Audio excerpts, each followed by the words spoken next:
Chapter 3. Christianity, a religion of intolerance? One of Jesus' most outrageous claims is, "I am the way, the truth, and the life. No one comes to the Father except through me." John 14:6. Of all the incredible statements Jesus made, this is the one I found most offensive. If anyone else had said it, he'd be blasted as exclusive, intolerant, and narrow-minded. It's one thing to claim to be a way, but the only way to God? That sounds pretty judgmental.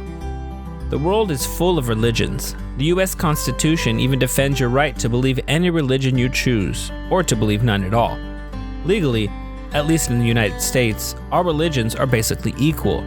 A lot of people will tell you that there are a variety of paths people can take in their spiritual journey, and they all lead to the same God.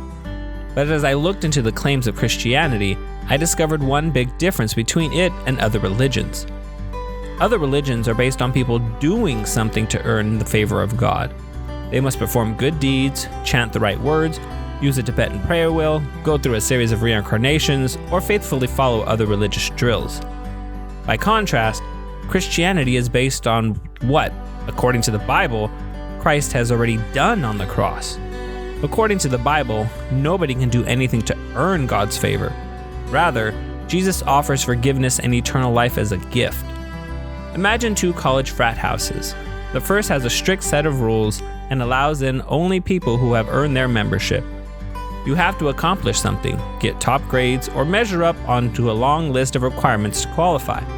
No matter how hard they try, a lot of people just won't make the cut. They'll be excluded.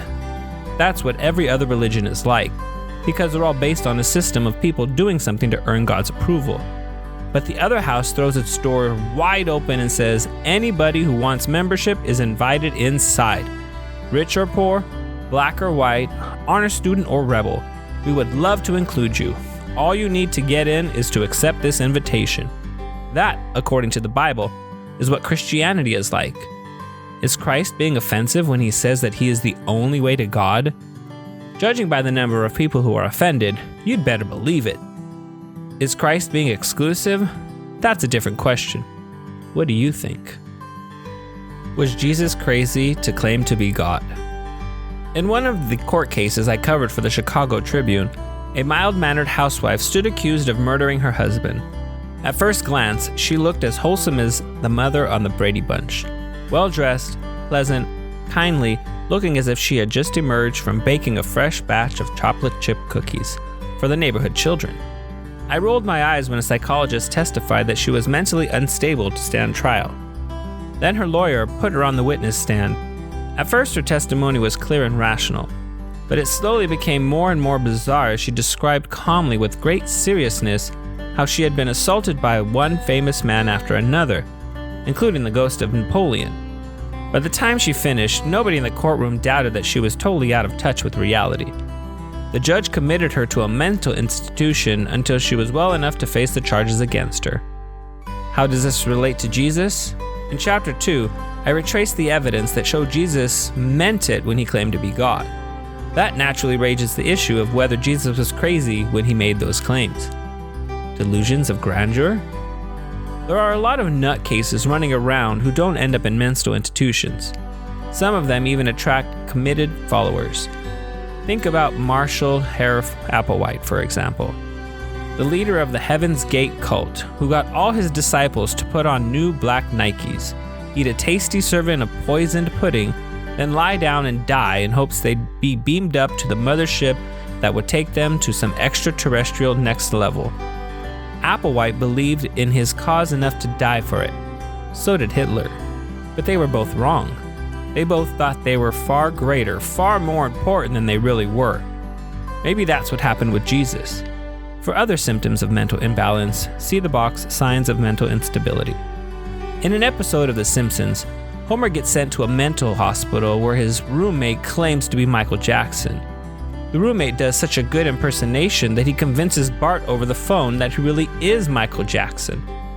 Homer tells Bart that Michael will be coming home with him, and Bart brags to the whole neighborhood.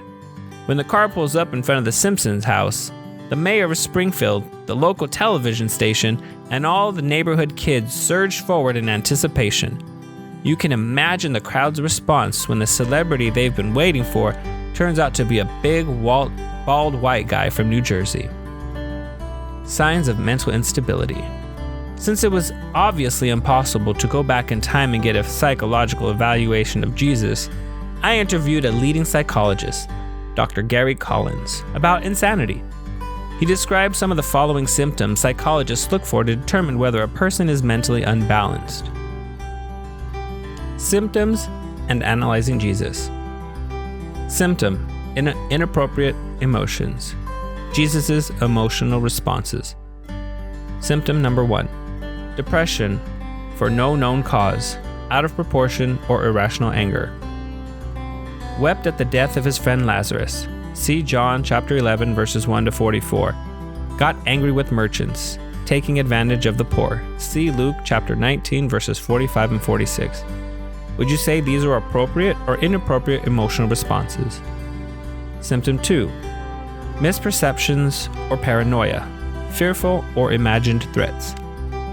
Accused one of his closest followers of plotting to betray him, but he turned out to be right.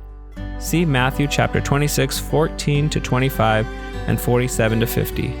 Remained calm and non-defensive at his trial. See Mark 15, 1 to 15.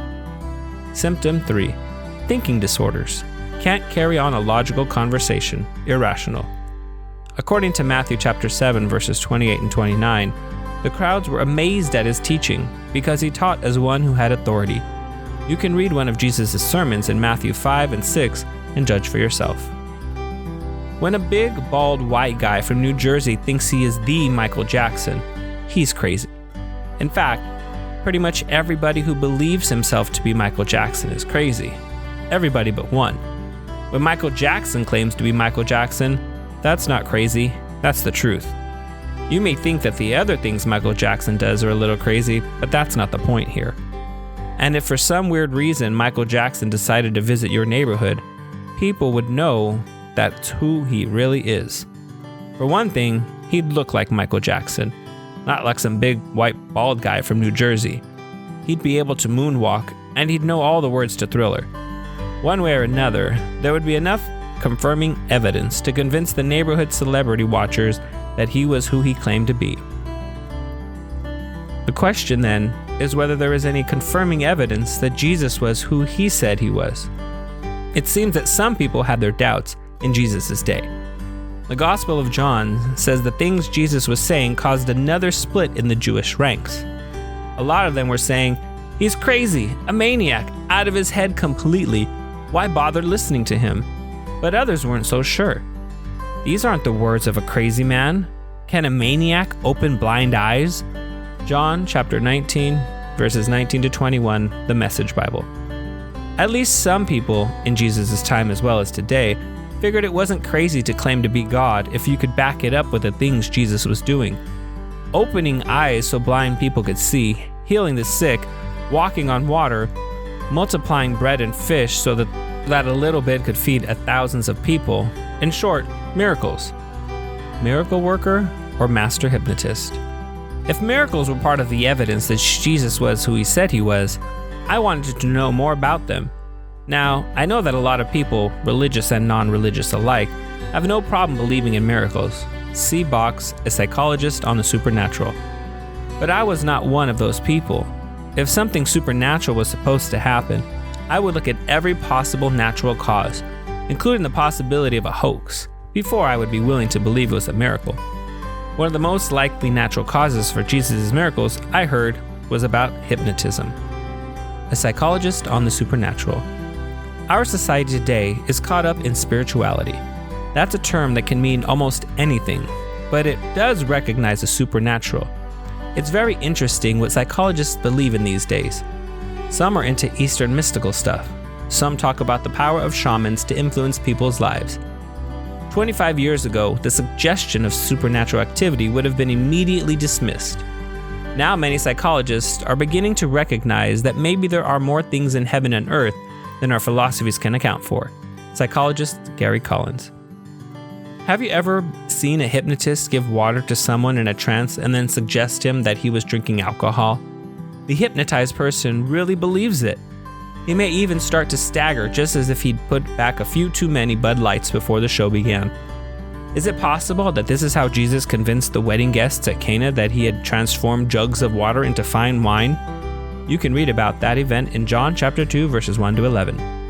If Jesus were a master hypnotist, could that explain the supposedly miraculous things he did? As I looked into this possibility, I discovered that certain facts about hypnosis, as well as reports of miracles, that challenged the hypnosis theory. Hypnosis. Reported miracles. Individuals versus large groups. Hypnotists talk in a certain soothing tone of voice to the audience and watch for people who seem to be responding. Then they'll pick these people as volunteers because they're readily susceptible to hypnosis. In a big group, many people are resistant. Witnessed by large groups. Many of the miracles reported were witnessed by large groups, like the time Jesus fed 5,000 men, plus women and children. Matthew chapter 14, verses 13 to 21. Would all 5,000 plus witnesses have been susceptible to hypnosis? Willing subjects. You've probably heard that you can be hypnotized only if you want to be. To some extent, that's true. Generally, hypnosis doesn't work on people who are skeptics and doubters. Unwilling subjects. Many of the miracles reported were witnessed by skeptics, like the Jewish leaders, who definitely did not want evidence that Jesus was God, or doubting Thomas, or Saul of Tarsus, who was so anti-Christ that he persecuted Christians until he underwent a miraculous conversion. See Acts chapter 9, verses 1 to 19. Power of suggestion. The whole point of hypnosis, of course, is that hypnotists suggest to the person what they want the person to believe. They can't hypnotize without having any direct communication with the person. Water into wine. In the account of Jesus' turning water into wine, Jesus never addressed the guests who tasted the wine. He didn't even suggest that the water had become wine. He just told the servants to take it to the master of the banquet. See John chapter 2, verses 1 to 11.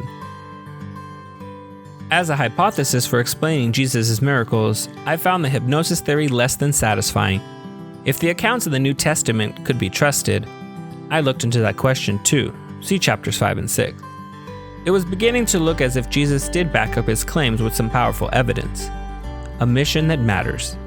Have you ever looked at your life and thought, is this all there is? Maybe things are even going pretty well for you, but somehow you're just not satisfied. You thought you'd be happier than you are. You expected that when you made the team or started out this year in school or got certain grades or were going out with that particular person, you'd have it all together. But it's not enough.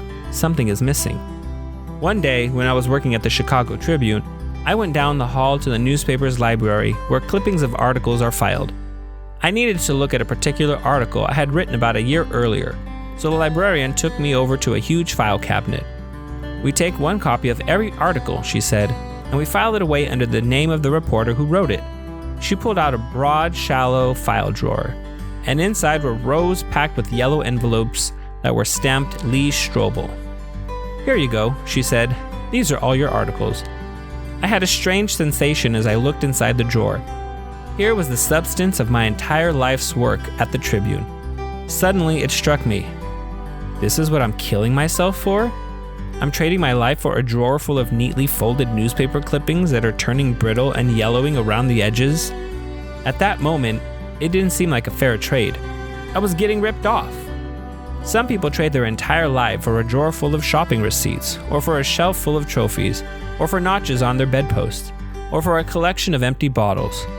Is it really a fair trade? That's what struck me as I looked at Jesus' life. He gave his life for a mission he believed in so deeply that he was willing to die for it. No regrets. I had to ask myself, what's crazier? Living and even dying for a cause you really believe in, or just running with the rat race until you die? As far as I could tell, Jesus didn't show any of the signs of mental illness or insanity. I couldn't blow off his claims to be God simply by saying he was crazy. But Jesus' claims about himself weren't a generic statement like, I'm God. Jesus claimed to have a very specific identity. He claimed to be the Messiah. The Old Testament is full of descriptions of what the one and only Messiah would be. Did Jesus measure up?